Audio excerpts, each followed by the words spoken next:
way, I think that life goes up and down in terms of being reminded that we're in the place that we're supposed to be in or not. And to try to make a longer story short, when I left Wall Street as a young person and started the first microfinance bank in Rwanda in 1986.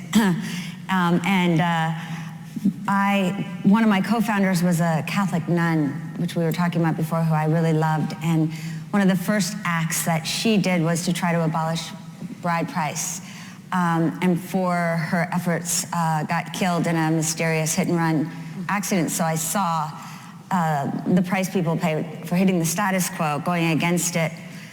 A lot happened since then, including a genocide, and I often wondered about the failures that I had as well as successes. And then just a year ago, I was back in Rwanda, where my organization is trying to help electrify through the private sector a quarter of the country. And I was speaking to a bunch of ministers and the president about the work that we're doing, when a young woman walked up to me in a blue suit and said, "Ms. Novogratz, I think you knew my auntie."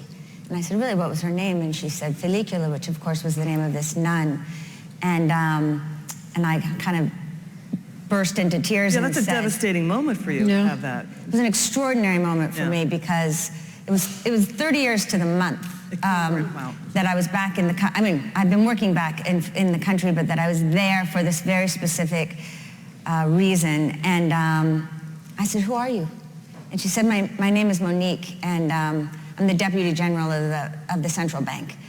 And so, having started a microfinance organization with the great mission of trying to improve women's economic condition, I realized that maybe our dreams weren't big enough, that here was a woman actually running the financial system in one generation. And so, looking back on all the ups and downs, it was a real affirmation of purpose.